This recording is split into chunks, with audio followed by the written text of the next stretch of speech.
7 хоног татмын шинжлэх ухааны үдэлт тавтай морил. Өнөөдөр бид хөтөлбөрөөрөө моддын нууцлаг ертөнцөөс эхлээд бусдын ор төрний асуудалд хошууд өгөх байна. Эхлээд бүгдээрээ 1 минутын шинжлэх ухааны мэдээгээ үздэгэ.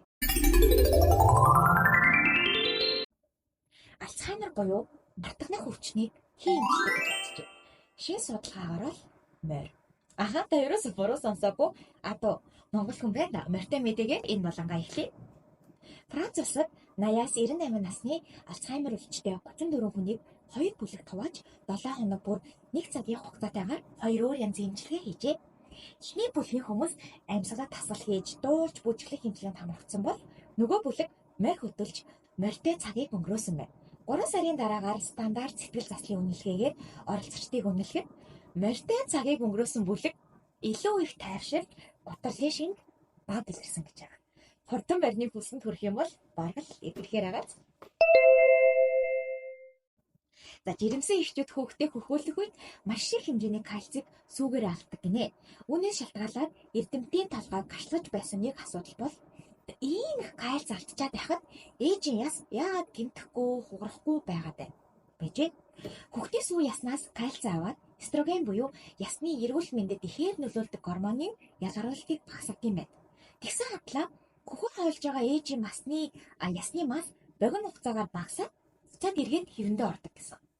Харин Калифорни их сургуулийн эрдэмтдийн хийсэн судалгаагаар бол зөвхөн хөхөр хойлох үед тархинаас CCN3 гэх гормон ялгараад цусаар дамжаад ясыг бэхжүүлж байдаг байж магадгүй гэж тогтоосон. Гэхдээ нэг асуудал нь энэ тогшилтыг хүн дээр иш хархан дээр хийсэн болохоор хүн дээр яг адилхан байх эсхийг одоогоор бид мэдэхгүй байгаа юм байна. Өвдөхөөр ээж нар шээс уулгадаг та. Өвдөөгүй байсан ч шээс уух ёстой гэвэл таах уу? НАСА-гийн сансрын нисгэгчтэй харин яагаад тэгэхээр сансрын нисгэгчид сансар тахтаа шээж эсвэл хөлрөх үедээ тухайн ялгарсан биеийн шингэнээ дахин боловсруулдаг технологитой байд юм байна. Гэхдээ нэг асуудал нь шээснээс ус гаргаж авах тэр төхөөрөмж нь сансрын нисгэгчийн хувцснаас бараг том их овртой гинэ. Харин одоо 8 кг орчим жимтэй хэмжээгээр гутлахаар нэг хайцаг ирдэг штеп. Тиймэрхүү хэмжээтэй шээсийг дахин боловсруулах төхөөрөмж зохион бүтээсэн юм байна. Шээсний 87%-ийг цэвэршүүлээд ус олгоно. Хамгийн гол нь тухайн төхөөрөмжийг сансрын хувцсанд аваа явах боломжтой ба цэвэршүүлж гаргасан усаа уух хоолой залгаастай байгаа юм байна. Таны 10 жилд үтсэн нэг биологийн сэдв таны амьдралыг бараг л бүхэлд нь өөрчлөх чадлаа гэдэг мэдхүү. Тэр ямар сэдв гэж бодож байна? Таах гэдэг үстэй. Зөв хариулт бол эволюц. 2000 оноос эхлээд 2009 он хүртэл Америкийн 22 мужи хичээлийн агуулгатай эволюц буюу хувьслын онолыг илүү дэлгэрүүлж заахаар шийдсэн бол 15 мужи тухайн агуулгын хэмжээг багасгажээ. Харин энэхүү ялгаа тухайн үед сурагч байсан хүмүүст ихээр нөлөөлсөн гэв. Илүү дэлгэрүүлж үзсэн сурагчид илүү шинжлэх ухаан чанартай амьдрал дээрээ шинжлэх ухаан дээр үндэслэн шийдвэр гаргахад нь илүү байсан бол байгалийн шинжлэх ухааны салбар ажиллах магадлалыг нь бас ихсгэжсэн гэв. Хамгийн сонирхолтой нь энэ нь шашин болон улс төрийнх нь үзэлд огт нөлөөлөөгүй. Монголын хобожиг шинжлэх ухаанаар энэ 7 хоногийн чухал сэдэв бол яалтчгүй комедиан Амрагийн их тэртэйг оролцсон нэг нэвтрүүлэг байлаа. Тэгэхээр тухайн үед тэгэл ямар ч хэлсэн юм хэвчээсэн. Тавчамдаа бол Амраа өөр хүнтэй чаталдаг. Харин үүнд би давхар ихнэр нь гомдог тухай яриаг туурсан хэрүүл урвал Фиби маргаан маш ихээр харагдсан. Та ч гэсэн харсан байх. Үүнд би ерөөсөө өөрийнхөө хувийн бодлыг оролцуулахгүйгээр шинжлэх ухааны талаас нь бүгдээрээ гаргаж үздэг. Хүн ер нь яагаад эхнэр нөхрөө араар нь тавьдсан болоо? Энийг шинжлэх ухаанаар тайлбарлах арга чарга бий юу? Америкт 495 хүний дунд нэгэн судалгаа явуулжээ. Тэр хүмүүсийн 88% нь straight буюу эсрэг хүснээ сонирхдаг. Харин үлдсэн хувь нь ижил хүснэ байсан байна. Бас энэ хүмүүс бүгд хизээ нэгэн цаг хэн нэгнийг араар тавьж байсан хүмүүс. Тэгээд тэр хүмүүсээс яагаад та ер нь араар тавих гэсэн тухай асуухад 8 шалтгаан голлож байсан гэж байна.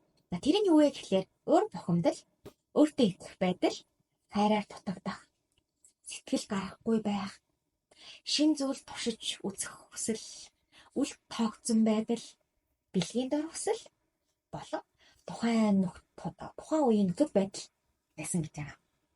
За тэгээ эдгээр шалтгаануудаас хамаарат хэдэн удаа араар тавих, одоо байгаа харилцаа дуусан эсэх гээд олон зүйл шалтгаалж исэн юм байна.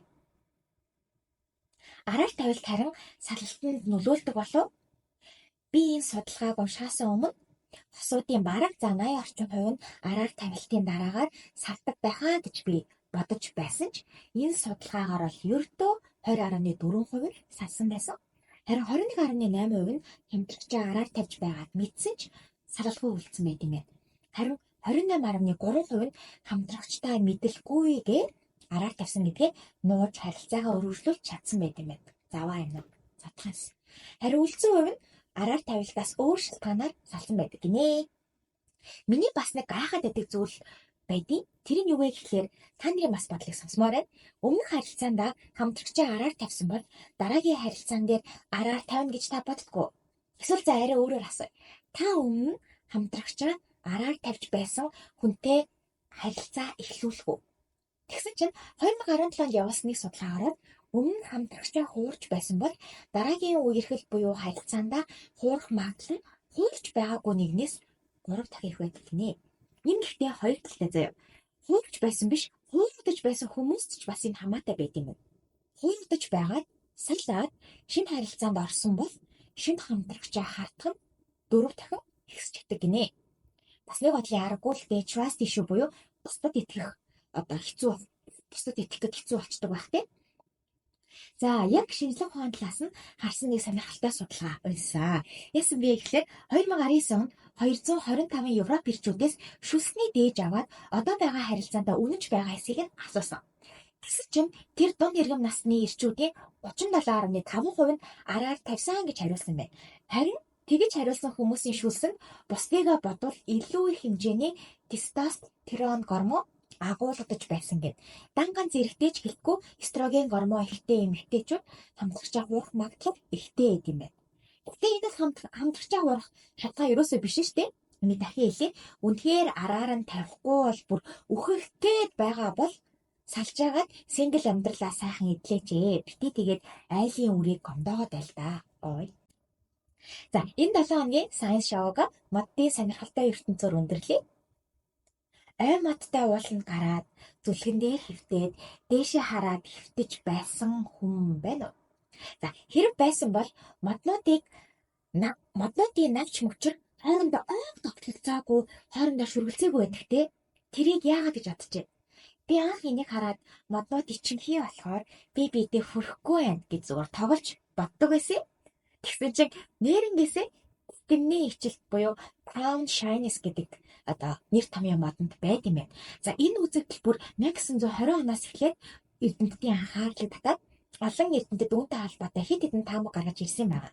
Тэр бүгдээс одоо бүгдээрээ хамгийн сонирхолтойг нь сонирхоод үздэг. За хамгийн түгээмэл за тэгээ бас олон эрдэмтэд дэмждэг нэг таамаглалаад мөчөр навч хоорондоо зайтай байснаар альваа шимэгч хорхой шавжийг модоос мод дамжиж чадахгүй байдал хүрээд юм байна. Өөрөөр хэлбэл А модонд навч идж байгаас үүддэг үт байгаа гэж бодъё.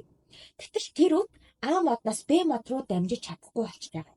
Тэгж өөрсдийгөө хамгаалдаг гэсэн онол байт юм байна. За бас нэг сонирхолтой онол юу вэ гэхээр салхитай үед моднууд найгаж бие биенийхээ навч мөчрийг үрэх зулгаах гэмтэнтэй. За тэгж гимцэн мөчөр хүнээр бол одоо мөрөө хавчаад биеэ бариад ургаж эхэлдэг гинэ. Төмөрөөр хэлэх юм бол дараа нь салхилахад хажуу мөчөртэйгөө мөргөлдөөд өөрөө ч гэмтээд өрөөлөгч гэмтээж магадгүй болохоор жоохон зайтай ургийгээд энгийнээр тайлбарлаж болох юм байна. За энэ онол гэхдээ илүү их салхитай эсвэл илүү их тийм найгах хэмжээний нарийнхан мөчөртэй моднууд дээр бол үндэслэж гарсан онол учраас бүх модын байдаг гэж юусаа бодож болохгүй юм шүү заяа. За дараагийн нэг шалтгаан бүр үнэхээр гүнж заяа. Энийг унсан чи миний бүр хайр хүрээд байсан. За яасан бэ гэхлээр модонд инфраред болон цифр гэрлийг мэдэрдэг фоторецептор байд юм байна. Тэгээ үүний хаачаар яадаг вэ гэхлээр эргэн тойронд байгаа бусад ургамлуудаа мэдэрдэг. Өөрөөр хэлбэл бусад ургамлуудын байршлыг ерөнхийд нь багцаалж чаддаг гэсэн үг. Энэ фоторецепторыг ашиглаад эргэн тойронд өөр ургамал байгаа л хамаагүй ургад сүйдэрлэхгүй гэсэндээ ингэж нарны туяа орох зай гаргаж ургадаг гинэ. Ганцхан өөрийгөө бодохгүй бусад ургамлаа бодож байгаа хэрэг. Тэгэхээр энэ моднууд дундах завсрын ачаар нарны гэрэл тэр доороо ургамалд хүрээд экосистемд сайнаар нөлөөлдөг гэсэн үг. Амар хөөрхөн байгааз ингээ отоор байгаль технэрээ үнэхээр агуу санагдсан. За бүгдээрээ дараагийн 7 хоногт шинэ мэдээгээр, шинэ мэдлэгтэйгээр за тэгээ шинэ хобоо жибээд шинжлэх ухаанаар тайлбарсан болонтойгоор уулзцгаая.